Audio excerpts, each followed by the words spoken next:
सत्संग जी बड़े प्यार से कहना, धन निरंकार जी। संतो, आज मैं जो आपको यह 4 संकेत बताने जा रहा हूँ, यह संकेत कोई आम संकेत नहीं है। यह संकेत अनुभव से उत्पन्न हुआ संकेत है। अगर आप में यह 4 संकेत में से एक संकेत भी है तो आप कोई साधारण व्यक्ति नहीं है। बड़े गौर से सुनना इन 4 संकेतों को। अगर आपने इन 4 संकेतों में से एक संकेत को भी अपने अंदर देख लिया तो आप समझ लेना कि आप कोई साधारण व्यक्ति नहीं, उससे कुछ ऊंचा श्रेणी के व्यक्ति हैं। आपको परमात्मा ने चुन लिया है। तो बड़े गौर से सुनना इन संकेतों को। कभी कभी जीवन में ऐसे पल आते हैं जब सब कुछ सामान्य होते हुए भी कुछ असामान्य सा लगने लगता है, जैसे कोई अदृश्य शक्ति हमें देख रही हो, जैसे हमारे मन की गहराइयों में कोई रहस्य दबी हुई सच्चाई को धीरे धीरे उजागर कर रहा हो। हम रोज की तरह जीवन जी रहे होते हैं, लेकिन भीतर कहीं कुछ बदल रहा होता है। एक खामोश परिवर्तन, एक गहराई जिसकी कोई स्पष्ट परिभाषा नहीं होती। ऐसे ही समय में कुछ लोग महसूस करने लगते हैं कि वह इस संसार के भीड़ का हिस्सा होकर भीड़ जैसे नहीं है। वह कुछ अलग है और शायद इसलिए ईश्वर की दृष्टि उन पर पड़ चुकी होती है। परमहंस योगदान जी ने एक बार कहा था, तुम्हारी आत्मा तब तक बेचैन रहेगी जब तक वह अपने वास्तविक स्रोत अपने ईश्वर से नहीं मिल जाती। और इस बेचैनी के साथ ही शुरू होती है वह दिव्य यात्रा जो हर किसी को नसीब नहीं होती। यह यात्रा उन्हीं को मिलती है जिन्हें ईश्वर ने अपने हाथों से चुना होता है। और अगर तुम्हारे जीवन में यह 4 लक्षण दिखने लगे हैं तो यह महज कोई सहयोग नहीं, यह ब्रह्मांड का सबसे बड़ा संकेत है कि तुम सामान्य नहीं हो, तुम कुछ विशेष हो। तो चलिए अब उस रहस्य को खोलता हूँ। पहला लक्षण क्या है और दूसरा लक्षण किसे दिखता है? पहला लक्षण, जब सारी दुनिया तुम्हारे खिलाफ होने लगती है लेकिन तुम्हारा अंतर्मन शांत रहना शुरू कर देता है। यह सबसे पहला और गहरा संकेत होता है कि अब तुम उस मार्ग पर आ चुके हो जहां आम लोग नहीं चल पाते।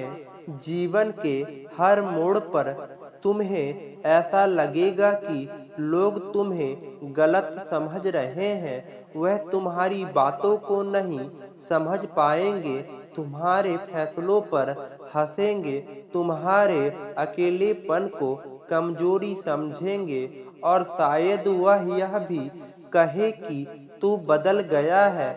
लेकिन इन सब के बीच तुम्हारे अंदर एक अजीब सी शांति उभरने लगेगी, जैसे भीतर कोई कह रहा हो, चुप रहो, सब ठीक है। यह विरोधाभास किसी को भी भ्रमित कर सकता है। बाहर तूफान है, भीतर शांति। बाहर आलोचना है, भीतर स्वीकृता। बाहर अकेलापन है और भीतर ईश्वर की उपस्थिति। यही तो पहला संकेत है कि अब जीवन सामान्य नहीं रहा। अब तुम उस आंतरिक यात्रा की शुरुआत कर चुके हो जिसे साधारण लोग समझ नहीं पाते। लेकिन यह शांति कोई मौन नहीं होती, यह उस चेतना की अवस्था है जैसे कोई तुम्हें भीतर से संभाल रहा हो। जब कोई तुम्हारे खिलाफ बोले तब भी तुम प्रतिक्रिया नहीं करते। जब कोई तुम्हारे सपनों का मजाक बनाए तब भी तुम मुस्कुरा देते हो। यह सब यूं ही नहीं होता, यह उसी समय होता है जब तुम्हारी आत्मा को ईश्वर की ऊर्जा छूने लगती है।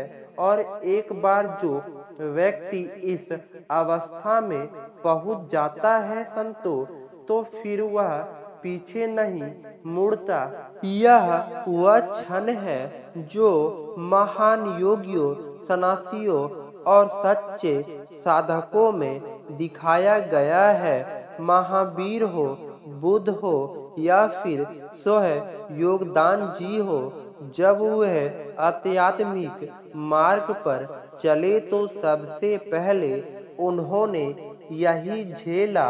समाज ने उनका विरोध किया, परिवार ने उन्हें समझाने से मना कर दिया और दोस्तों ने उनका साथ छोड़ा, लेकिन फिर भी उनके अंदर एक दिव्य शांति बनी रही।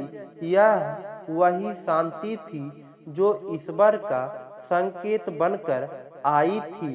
अगर तुम भी आजकल यह अनुभव कर रहे हो, अकेलापन हो गया, आलोचना, लेकिन भीतर कोई अज्ञातता, शांति जो तुम्हें रोकने नहीं दे रही, तो समझ लो संतों की तुम्हें बुलावा मिल चुका है। ईश्वर ने तुम्हें चुन लिया है, क्योंकि अब तुम्हारी आत्मा तैयार हो चुकी है। दूसरा क्षण संतो, जब दुनिया के सारे आकर्षण फीके लगने लगे और भीतर से वैराग का बीज अंकुरित होने लगे। यह अनुभव थोड़ा डरावना हो सकता है संतो। जो चीजें पहले तुम्हें बहुत प्रिय थी वह अचानक महत्वहीन लगने लगती है। वह म्यूजिक, वह सोशल मीडिया, वह मनोरंजन, वह भीड़ भाड़, सब वह रिश्तों की ऊपरी चमक, सब कुछ जैसे धीरे धीरे धुंधला पड़ने लगता है। तुम्हारा मन अब शोर में नहीं लगता, मौन की ओर खींचा चला जाता है और मौन में ही तुम्हें पहली बार आत्मा की धड़कन सुनाई देने लगती है। कभी तुम सोचते हो क्या मैं असामान्य हो रहा हूँ? पहले मैं इन चीजों में इतना मगन रहता था, अब क्यों इनमें रुचि नहीं लगती? जवाब सीधा है संतो, तुम्हारा आत्मिक स्तर अब ऊपर उठने लगा है। अब तुम्हारी आत्मा को वह भोजन नहीं चाहिए जो पहले उसे पसंद था, अब उसे सत्य चाहिए। अब वह जानना चाहती है कि मैं कौन हूँ, मैं कहाँ से आया हूँ और मेरा उद्देश्य क्या है। वैराग्य का मतलब सिर्फ संसार को त्यागना नहीं होता संतो, बल्कि संसार की असलियत को पहचानना होता है। और जब यह पहचान भीतर से उगने लगती है तो व्यक्ति को कोई गुरु नहीं बताता कि अब तू संत बन चुका है। स्वयं ब्रह्मांड उसे स्पर्श करता है और वह अनुभव होने लगता है। एक ऐसी अनुभूति जो शब्दों में नहीं कही जा सकती, सिर्फ मौन में प्रकट होती है। मौन में योगदान जी ने एक बार लिखा था कि जब आत्मा का परमात्मा से मिलन संपन्न होता है तो संतो तब भोगों की मिठास अपने आप फीकी पड़ने लगती है और यह फीकी मिठास सी असली वैराग्य है। संतो यह वह अवस्था है संतो जब तुम खुद से पूछते हो क्या यह सब कुछ असली है, क्या मैं अब तक भ्रम में जी रहा था। और तभी भीतर से एक उत्तर आता है संतो अब जागो, अब समय आ गया है। ऐसे में बहुत लोग डर जाते हैं क्योंकि यह क्षण उन्हें अलग कर देता है दुनिया से। लेकिन सच्चाई यही है संतो कि ईश्वर जिन्हें चुनते हैं उन्हें पहले संसार से अलग करते हैं ताकि वह भीतर जा सके, ताकि वह एकता से प्रेम करना सीख सके, ताकि जब वह पुनः लौटे तो वह संसार को बदलने आए ना कि उसमें खो जाने।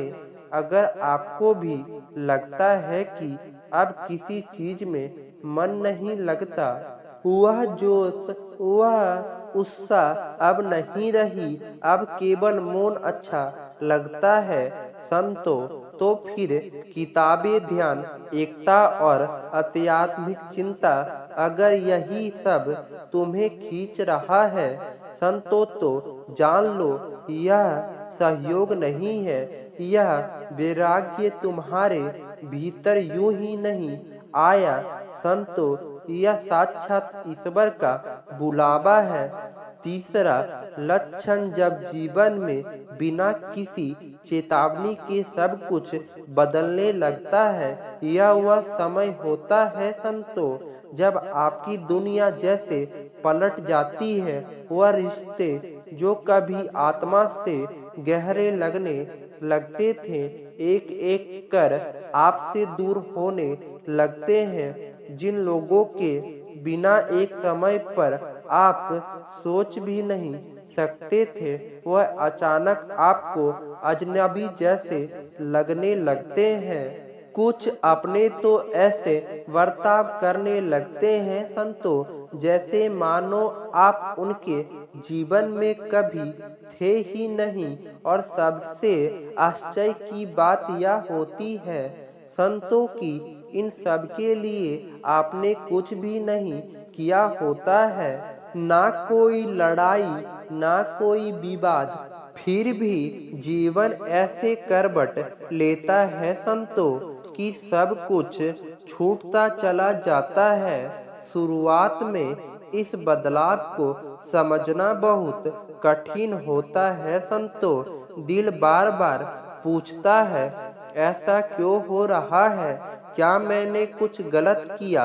लेकिन जब जवाब कहीं नहीं मिलता, आपको अकेला छोड़ दिया जाता है उस सन्नाटे में जहाँ कोई आवाज नहीं होती, सिर्फ एक मौन होता है। लेकिन वही मौन धीरे धीरे तुम्हारा मार्गदर्शन बन जाता है। तुम जब ध्यान से इस स्थिरता को देखने लगते हो तो एक बात समझ में आने लगती है कि यह खालीपन ईश्वर की एक योजना है। वह तुम्हारी दुनिया से काट नहीं रहा बल्कि दुनिया के भ्रम से मुक्त कर रहा है। योगदान जी ने एक स्थान पर लिखा था कि जब आत्मा ईश्वर की ओर बढ़ने लगती है तो वह हर उस चीज को पीछे छोड़ देती है जो उसे नीचे खींचती है। और यह बदलाव संतो उसी प्रक्रिया का हिस्सा होता है। तुम्हारी पुरानी दुनिया को धीरे धीरे गिराया जाता है संतो ताकि एक नई चेतना का मंदिर खड़ा किया जा सके, यह वही प्रक्रिया है संतो जिसे श्री कृष्ण ने गीता में वैराग्य की अग्नि कहा है, जहाँ सभी सांसारिक बाधाओं को धीरे धीरे जलाया जाता है। अगर आप भी अपने जीवन में अजीब परिवर्तन देख रहे हो संतो, लोग दूर हो रहे हैं, काम में मन नहीं लग रहा है, पुरानी चीजें अब जुड़ाव नहीं देती, तो यह संकेत है संतों की कोई और तुम्हारी दिशा तय कर रहा है। सच है तो यह वह स्थायी होती है जब ब्रह्मांड स्वयं हस्तक्षेप करता है संतो। यह सब यूं ही नहीं होता, यह उसी आत्मा की तैयारी है संतो जिसे ईश्वर ने बुलाया है, और इसी क्षण में एक और बदलाव होता है। तुम अपने दुखों को शिकायत की तरह नहीं, संकेत की तरह देखने लगते हो। तुम जान जाते हो कि जो कुछ भी हो रहा है वह तुम्हारे विरोध नहीं है, बल्कि तुम्हारी चेतना के लिए हो रहा है। यही परिवर्तन उस तीसरे लक्षण की पुष्टि करता है संतो। जब जीवन बिना चेतावनी के बदल रहा होता तो समझो संतों की कोई अदृश्य शक्ति तुम्हें आगे बढ़ा रही है, और वह शक्ति कोई और नहीं होती संतो, वह स्वयं परम सत्य होती है। चौथा लक्षण है संतो कि जब तुम्हारे भीतर से सेवा का भाव जन्म लेने लगे और तुम अपने सुख के बजाय दूसरों के दुख से प्रभावित होने लगो संतो, यह लक्षण सबसे गुण होता है। यह वह अवस्था होती है जब आत्मा स्वयं को सीमित शरीर से नहीं समझती, बल्कि संपूर्ण सृष्टि का हिस्सा मानने लगती है। तुम्हें महसूस होने लगता है कि हर किसी का दुख किसी का न किसी रूप में तुम्हारा ही है। पहले तुम जो समस्याओं को दूसरों का मानकर अनदेखा कर देते थे संतो, अब वह तुम्हारे भीतर से लगने लगती है। तुम रातों को जागकर सोचते हो, मैं दूसरों के लिए क्या कर सकता हूँ? क्या मेरे जीवन का उद्देश्य सिर्फ मेरा सुख है, या फिर मैं इस संसार में किसी और कार्य के लिए आया हूँ? जब यह प्रश्न भीतर से उठने लगता है संतो, तो समझ लो आत्मा पूरी तरह तैयार हो चुकी है। ईश्वर जिन आत्माओं को चुनते हैं वह सिर्फ ध्यान बैठने या फिर मोक्ष प्राप्त करने के लिए नहीं चुने जाते संतो, उन्होंने इसलिए बुलाया जाता है ताकि वह इस संसार को कुछ लौट आए, वह लोगों को दिशा देकर अंधकार में चिराग बने और वह करुणा की मिसाल बने संतो। और करुणा वही कर सकता है संतो जो स्वयं पीड़ा से गुजरा हो। जब तुम्हारे जीवन में सेवा का भाव हावी होने लगे, जब दूसरों के दुख तुम्हें अपनी निजी सुख से ज्यादा प्रभावित करने लगे, तो यह वही क्षण होता है संतो जब ईश्वर तुम्हारे हृदय में बैठने लगता है। तुम अब किसी संप्रदाय या फिर धर्म के अनुयायी या फिर किसी मिशन के अनुयायी नहीं बनते, तुम एक चलती फिरती ऊर्जा बन जाते हो, एक माध्यम बन जाते हो, एक सेतु बन जाते हो। परमात्मा योगदान जी ने एक बार कहा था, ईश्वर तक पहुँचने का सबसे सुंदर मार्ग है दूसरों की सेवा। यह सेवा कोई प्रचार नहीं संतो, कोई दिखावा नहीं है, बल्कि एक आंतरिक खिंचाव होती है। तुम चाहकर भी नहीं रुक सकते। जब कोई दुखी हो तो तुम्हारे हाथ खुद उसकी मदद के लिए बढ़ जाते हैं। जब कोई अंधेरे में भटक रहा होता तुम्हारा दिल खुद उसके लिए रोशनी खोजने लगता है। यही तो दिव्यता है संतो, जो ईश्वर अपने चुने हुए आत्माओं में भरते हैं। अगर तुम्हारे अंदर यह परिवर्तन शुरू हो चुका है संतो, अगर तुम्हें अब दूसरों की पीड़ा देखकर चैन नहीं आता, अगर तुम्हें लगता है कि तुम्हें किसी बड़े उद्देश्य के लिए भेजा गया है, अगर तुम्हारा दिल अब सिर्फ अपने लिए नहीं धड़कता दूसरों के लिए धड़कता है, तो समझ लो संतों की चौथा लक्षण प्रकट हो चुका है। अब यह तुम्हारा जीवन सिर्फ तुम्हारा नहीं रहा संतो, अब यह ईश्वर की संपत्ति बन चुकी है। और अब इन चारों लक्षणों को जानने के बाद एक बात तो साफ हो जाती है संतो, कि यह जीवन कोई सहयोग नहीं है। अगर तुम्हारे जीवन में यह लक्षण प्रकट हो रहे हैं तो समझो तुम उस दुर्लभ आत्मा से हो जिसे स्वयं ईश्वर ने अपनी विशेष योजना के लिए चुना है। यह योजना क्या है? या कोई गुरु या फिर कोई पुस्तक, कोई भविष्य व्यक्त नहीं बता सकता है। यह उनसे पूछना, यह केवल तुम्हारा आत्मा और परमात्मा मिलकर तय करता है। अब समय आ गया है संतो कि तुम अपने भीतर झांको और यह सवाल करो कि क्या यह क्षण मुझ में है? क्या मैं भी उस यात्रा पर हूँ जहाँ ईश्वर चाहता है कि मैं चलूँ? अगर हाँ संतो, तो अब तुम रुक नहीं सकते। अब तुम्हें पीछे मुड़कर देखने की जरूरत नहीं है संतो। अब तुम्हारा हर एक कदम एक आशीर्वाद है और तुम्हारा मौन भी एक संदेश है संतो। अगर यह चार लक्षण में से एक भी लक्षण तुम्हारे जीवन में है तो इस मार्ग पर आगे बढ़ो। इन चारों लक्षणों को अपने जीवन में उतारो संतो। और अगर कहने और समझाने में कोई त्रुटि हो तो दास को क्षमा करना, बड़े प्यार से कहना। धन निरंकार जी। साथ संगत जी, विचार अच्छा लगा हो तो चैनल को सब्सक्राइब जरूर कर दें और कमेंट बॉक्स में धन निरंकार जी जरूर लिखें साथ संगत जी।